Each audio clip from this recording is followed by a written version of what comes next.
ኒክ ንመጀመርታ ግዜ በዓል ምሕላፍ ብነፋሪት ናብ ዓዲ ይምለስ ነበረ። ልክዕ ምስ ተሰቐለ ሓደ ቆልዓ ኣብ መንበሩ ኮፍ ኢሉ ጸንሖ። ኒክ ክቁጣዕ ክብል ከሎ ሓንቲ ኣላይት ነፋሪት መጽያ ነቲ ቆልዓ ኣብ ክንዲ ምልዓል ንኒክ ናብቲ ዝኸበረ ክፍሊ ቪአይፒ ክላስ ወሰደቶ። በቲ ካሊእ ወገን ድማ ሓላፊት ኩባንያ ዝኾነት ኤላ ኣብ ጥቓ ኮፍ ኢሉ ብዝነበረ ሓደ በራሕ ሰብኣይ ትርበሽ ስለ ዝነበረት ኣብ ዘይጥዕም ኩነታት ኣብ ጭንቀት ነበረት። ኤላ ብዘይ ዝኾነ ስክፍታ ንኒክ ፀዊዓ ኣብ ጥቓ ኮፍ ክብል ነገረቶ። እቲ በራሕ ሰብኣይ ድማ ኒክ ክመጽእ ምስ ረኣዮ ብኡ ንብኡ ገዲፍዎም ከደ። ኣብቲ ጉዕዞ ኤላ ብስራሕ ተጸሚዳ ስለ ዝወዓለት ኣዝያ ደኺማ ነበረት። ኒክ ግን ብኣንጻሩ ፍትሕ ኢሉ በቲ ዝዕጸፍ ወንበር እናተጫወተ ኣቓልቦ ክስሕብ ይፍትን ነበረ። ኤላ ግን ኣየስተባህለትሉን። ሃንደበት እታ ነፋሪት ብሓይሊ ንፋስ ክትናወጽ ጀመረት። ብምሉኡ እቲ ክፍሊ ብሓይሊ አንቀጥቀጠ። ኩሉ ሰብ ሰንበደ። እንተላይ እተን ኣለይቲ ነፈርቲ መብራህቲ ጠፍአ እሞ ኩሉ ነገር ጸልመተ። ኣብቲ ናይ ዕግርግርን ፍርሕን ግዜ ኤላ ብስምዒት ኢድ ኒክ ሓዘቶ። ኒክ ኢዱ ኣይሰሓበን፣ ግን ኣዝዩ ስለ ዝተረበሸ ክዛረባ ወይ ብግቡእ ክትንፍስ እኳ ኣይከኣለን። ጸኒሓ እታ ነፋሪት ብሰላም ዓረፈት። ኤላ ንምውፃእ ኣቑሑታ ኣከበት። ኒክ ኣብ መወዳእታ ስማ ክሓትት ትብዓት ኣከበ። ንሳ ግን ድሮ ተበጊሳ ነበረት። ኤላ ካብ ደረጁን ላዕሊ ምዃናን ንሱ ድማ ተራሰብ ምዃኑን ብምሕሳብ ቁሩብ ተስፋ ቆረጸ።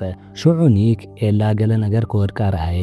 ብቕጽበት ቅናት መንበር ፈቲሑ ደድሕሪያ ጐየ። ንሳ ግን ድሮ ብመኪና ዓርካ ተሰቒላ ኸደት። ንጽባሒቱ ኤላ ናብ ኩባንያ መጸት። ንሳ ሓያል ግርማ ዝነበራ ኩሉ ሰብ ድማ ብኽብሪ ሰላም ይብላ ነበረ። ግን ሰባት ብሚስጥር ንሳ ኣዝያ ቆራሪት ምዃነን ቀልጢፋ ከም ዘይተቐርብን ይዛረቡ ነበሩ። ኤላ ግን ግዳይ ነበራን።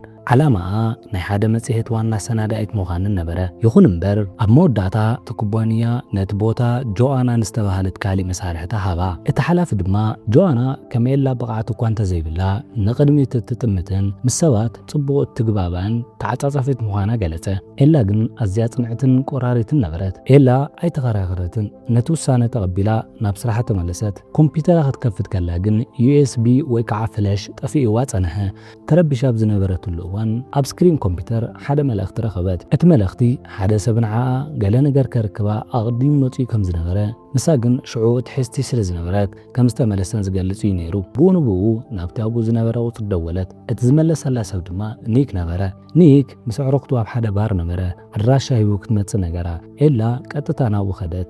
ኣብ ከምዚ ዝኣመሰል ጫውጫውታ ዝበዝሖ ቦታ ክትከይድ መጀመርታ ግዜያ ነበረ። ንሳ ዩኤስቢ ጥራይ ደልያ ነይራ። ኒክ ግን ኣብ ኢዱ ከምዘየለ ብምግላጽ ክትወስዶ እንተደልያ ምስኡ ክትመጽእ ከም ዘለዋ ነገራ። ኤላ ደድሕሪኡ ካብ ምስዓ ወጻኢ ካሊእ ምርጫ ይነበራን። ካብቲ ባር ክወፁ ከለዉ ኤላ ተገረመት። ኣብ ቅድሚያ ናይ ቀደም ሞዴል ክላሲክ ዝኾነት ሮዝ ሕብሪ ዘለዋ ኤሌክትሪክ ስኩተር ነበረት። ኣብ ከምኡ ዝዓይነቱ ነገር ክትስቀል ፈጺመ ሓሰበትን። ግን ኒክ ኣዝዩ ሕጉስን ተገዳስን ኮይኑ ስለ ዝረኣየቶ ተሰቐለት። ኒክ እናተደናገረ ናይ ርእሲ መከላኸሊ ሄልሜት ክትገብር ሓገዛ። ክልተ መሳርሕታ ብኡ ክሓልፋ ከለዋ ነቲ ኩነታት ብጌጋ ተረድኦ። ናይ ፍቕሪ ርክብ ዘለዎ መሲልዎን ድማ ነቲ ወረ ንኻልኦ ተውረያ። ኤላ ግን ኣብ ልዕሊ ኒክ ፍሉይ ናይ ምትእምማን ስምዒት ስለ ዝተሰምዓ ብዙሕ ግዳይ ገበረትሉን። ደድሕሪኡ ናብ ገዝኡ ኸደት። ኣብ ገዛ ኒክ ድማ ኣብ መወዳእታ ዩኤስቢ ወይ ከዓ ፍለሻ ረኸበት። ምስ ረኸበቶ ብኡ ንብኡ ቀልጢፋ ገዲፋቶ ወፀት። ኒክ ገለ ክዛረብ እናደለየ ደው ኢሉ ክትኸይድ ተዓዘባ። ንሳ ግን ድሮ ርሒቓ ነበረት። ንጽባሒቱ ኣብ ስራሕ ኩነታት ተቐየረ። ሰባት ንኤላ ብፍሉይ ዓይኒ እናጠመቱ ሕሹርሹኽ ይብሉ ነበሩ። ሓንቲ መሳርሕታ ድማ ሓደ ስእሊ ሃበታ።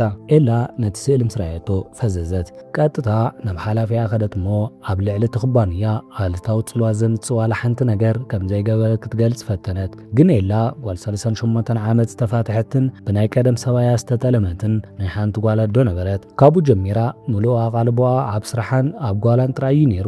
ብዛዕባ ፍቕሪ ድማ ብዙሕ ኣይሓሰበትን። ሓደ ካብቶም ፈተውታ ግን እንደገና ናይ ፍቕሪ ርክብ ክትጅምር መኸራ። እዚ ድማ ንህይወታን ንስራሓን ክሕግዝ ከም ዝኽእል ነገራ። ኤላ ብኡ ንብኡ ምላሽ ኣይሃበቶን። ግን ገዛ ምስ በጽሐት ድምፂ ሙዚቃ ወሲኻ ንነዊሕ ግዜ ዘይተንከፈቶ ወይ ንቐድሐት። ነቲ ብኽዳውንታ ዝተመልአ ቁምሳጥን ድማ ብኣትኩሮ ቀመጠቶ። ሓደ ውሳነ ድማ ወሰደት። ዝያዳ ዓይኒ ዝስሕብ ክዳን ተኸዲና ቀጥታ ናብ ቤት ትምህርቲ ኒክ ከደት። ንሳ ኣብኡ ምስ ተቐልቀለት ምሉእ እቲ ግቢ ጸጥ በለ።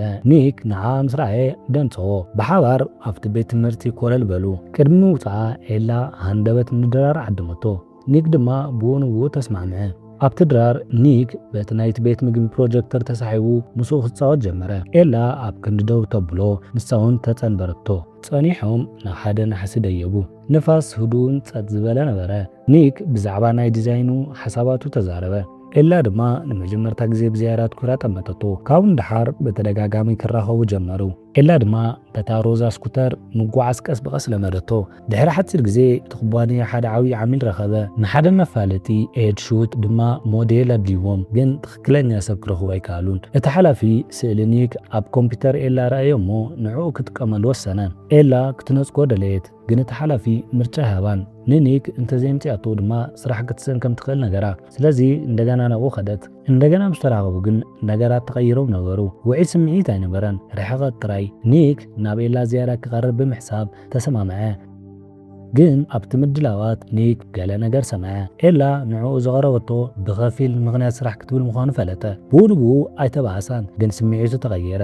ኣብቲ ምስሊ ንለዓል ሹት እተለዓሊ ስእሊ ዝያዳ ትእዛዝ ዘብዝሕን ዓቕሊ ዘይብሉን ኮነ። ኒክ ኣብ መወዳእታ ከም መሳርሒ ከም ዝተጠቐሙሉ ስለ ዝተሰምዖ ብናይ ቁጣዕ ስምዒት ተደፋፍዩ ካብቲ ቦታ ወፀ። ኤላ ክትህድኦ ደድሕሪኡ ጎየት። ኒክ ግን ክሰምዓ ፈቓደኛ ኣይነበረን። ሽዑ ሓላፊያ ንኤላ ካብ ርሑቕ ኮይኑ ክዕዘባ ጸንዐ። እዚ ፍጻመ እዚ ንኹሉ ነገር አንጸረሉ። ዓለም ፍጹም ሓደ ከም ዘይኮነ ተገንዘበ። ኤላ ድማ ደድሕሪኡ ክትስዕቦ ስለ ዘይከኣለት ኣብኡ ክትተርፍ ተገደደት። ድሕሪኡ ኤላ ነቲ ዕድል ስራሕ ሰዓነቶ። ኣንፈት ጠፊእዋ ናብ ናይ ተስፋ ምቑራጽ ኩነታት ኣተወት። ኒክ እውን ሙሉእ ብሙሉእ ተቐይሩ ኣብ ገዙ ተዓፅዩ ድማ ንርእሱ ካብ ሰብ ፈለየ። ሓደ መዓልቲ ኤላ ሓደ ሰብ ሮዛ ስኩተር እናዘወረ ኣብ መገዲ ረኣየቶ። ደው በለት። ገለ ነገር ዝጎደለ ኮይኑ ተሰምዓ። ገዛ ምስ ተመለሰት ሓደ ናይ ድምፂ መልእኽቲ ክፈተት እሞ ድምፂ ኒክ ሰምዐት። ንመጀመርታ ግዜ ሓደ ንጹህ ስምዒት ተሰምዓ። ስራሕ ኣይኮነን፣ ሓላፍነት ኣይኮነን፣ የግዳስ ንዕኡ ናይ ምርኣይ ድሌት ነበረ። ብዘይ መደብ ናብ ቤት ትምህርቲ ኒክ ከደት። ቀጥታ ናብ ሓደ ክፍሊ ኣተወት እሞ ብጌጋ ከም ተተካይት መምህር ተሓሰበት። ከተምህር ድማ ተሓተተት። ኩሉ ሰብ እናተዓዘባ ከሎ ርእሳ ልዕለት እሞ ንኒክ ረኣያቶ።